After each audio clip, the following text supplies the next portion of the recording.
And on the other side, you have the guy running in New York, Mamdani, right? Okay, who's like a straight-up communist. I mean, he is. He talks about, you know, the things that communists say. I mean, he wants free grocery stores, free buses. Bill Maher just went off on Zohran Mamdani. And wow, it's a total spectacle. The late-night provocateur didn't just criticize, he obliterated the New York lawmakers' ultra-progressive agenda with sharp humor and brutal precision. His fiery commentary felt like watching a political roast on steroids, with every punchline slicing through ideology like a knife through butter.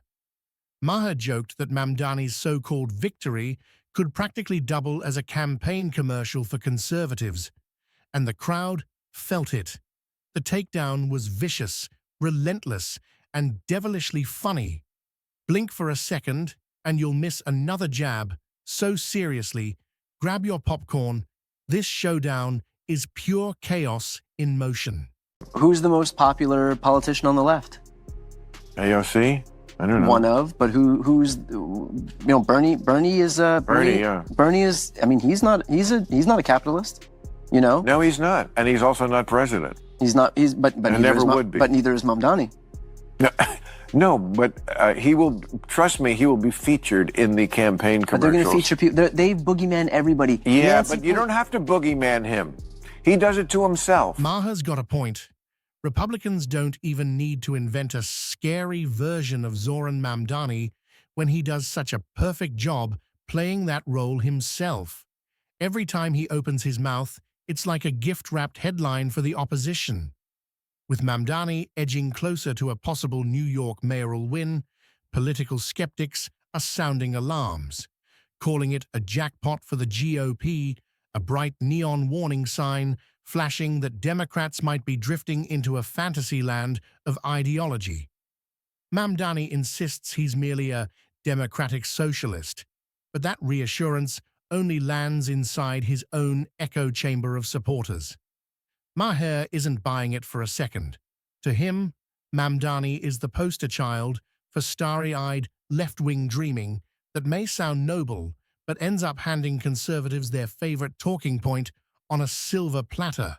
This must be horrible for a guy like you, who you spent your whole life talking about how government tries to do too much, which it does, and spends too much. And here you have Trump, who is the Republican, who is aggrandizing more power than anybody, as we just talked about. And on the other side, you have the guy running in New York, Mamdani, right? Okay, who's like a straight-up communist. I mean, he is. He talks about, you know, the things that communists say. I mean, he wants free grocery stores, free buses. I want him to win. You want him to win? Yeah. If you're enjoying this takedown, don't forget to hit that subscribe button. At first glance, Mamdani's pitch glitters like a utopian dream, full of hope, warmth, and magazine cover promises that dazzle the imagination. It's the kind of vision that makes people sigh with admiration and think, maybe this time it'll work. But tug just a little at those shiny seams, and the fantasy begins to unravel fast. The glow fades, the flaws peek through, and what once looked like progress starts to feel eerily familiar, a polished replay of history's cold mistakes. Dreamers might still swoon at the rhetoric, but for those who've watched socialist experiments collapse again and again, it's déjà vu wrapped in idealism. The script of hope turns into a chilling rerun, dressed up as forward-thinking, but shadowed by the ghosts of failure. I think every 20 years or so. Wait. We need every 20 years or so, we need a conspicuous, confined experiment with socialism so we can crack it up again. Socialist slogan used to be, workers of the world unite, you have nothing to lose but your chains. The new socialist slogan is, trust us, this time it won't be a mess. Yes, history has shouted this lesson loud and clear. Socialist projects have crashed and burned so often that most people treat the ideology like a hot stove they've already been burned by. Yet somehow, the younger generation keeps reaching out again, mesmerized by promises of fairness and glittering futures where everything's free. The problem isn't just selfishness, it's human nature itself. People crave purpose, ambition, and reward. They thrive on challenge and the satisfaction of achievement. Take that away, flatten every incentive, and the engines of progress sputter to a halt, while bureaucracy multiplies like weeds. Soon, a dream built for equality curdles into resentment and waste. History proves it. When the government takes control of everything, the system eventually collapses under its own weight. Mamdani's vision might sound tender and noble on paper, but strip away freedom to build, trade, and dream.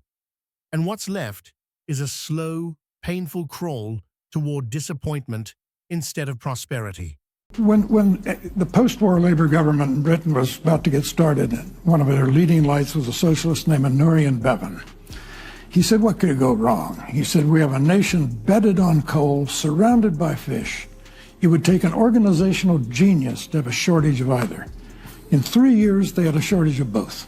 Britain stands as a chilling warning from the past, a reminder that even noble-sounding ideals can spiral into disaster.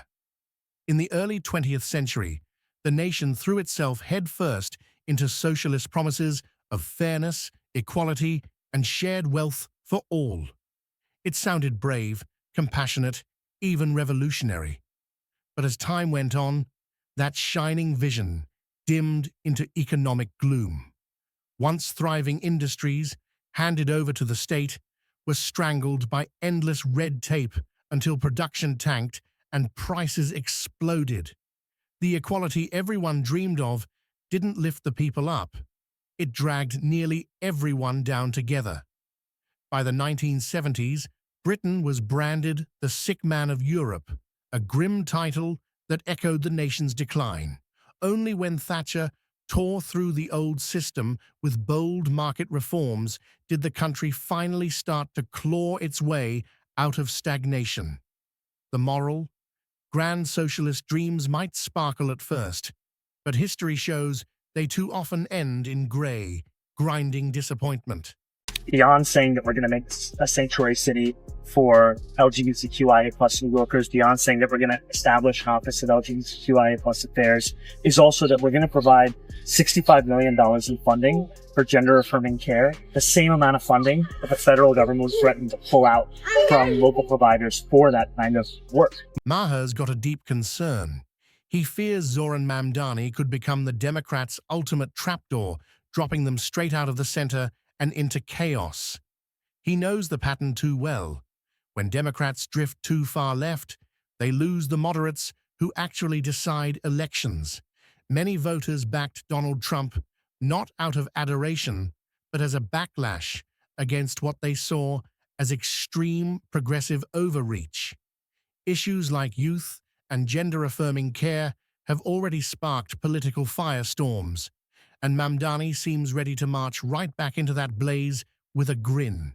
Critics accuse him of rallying major private fundraising behind policies tied to those same divisive debates, doubling down on one of America's most emotional battlegrounds. For Democrats who prize practicality over purity, Mamdani's vision isn't bold. It's a political landmine. It hands Republicans a golden chance to say, see, the left's lost touch with reality. And that's a message that hits hard in every swing state.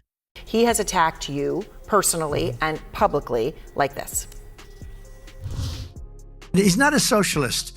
He's a communist, okay? This is not a socialist, man. This is a communist. I don't like to see a communist become mayor, I will tell you that. I call him my little communist. He's my little communist mayor.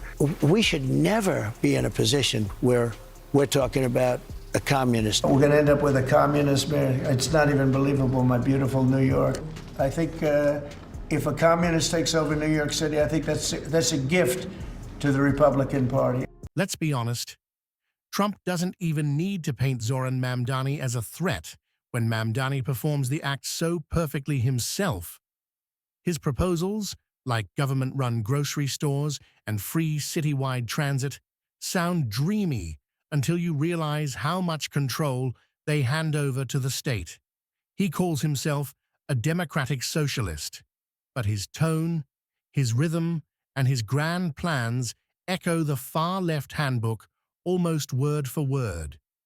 It's the kind of rhetoric that feels noble at first glance, all compassion and equality, yet slips neatly into the narrative conservatives love to push, that Democrats are inching toward full-blown socialism.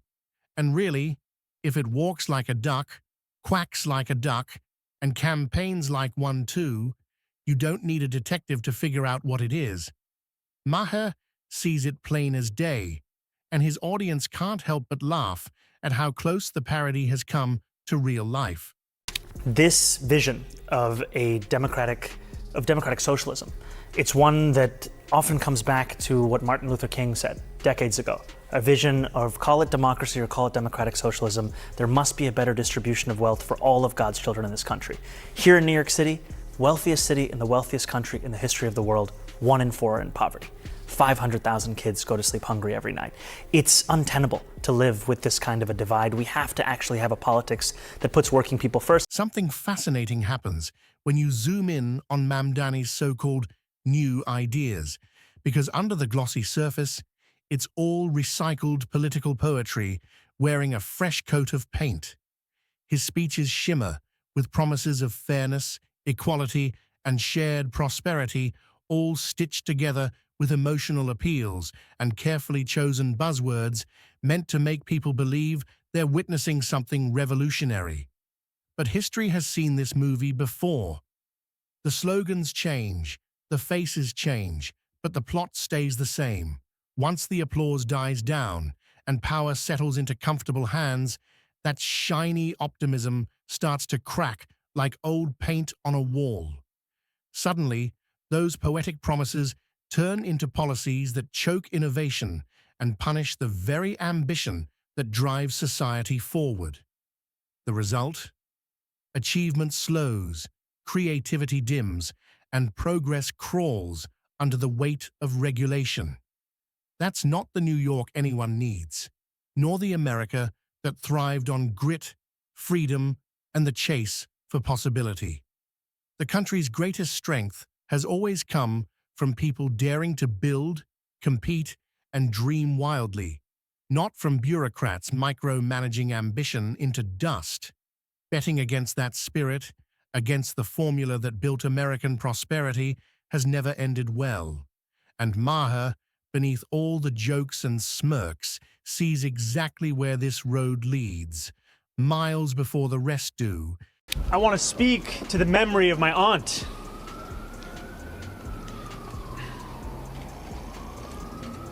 Who stopped taking the subway after September 11th because she did not feel safe in her hijab.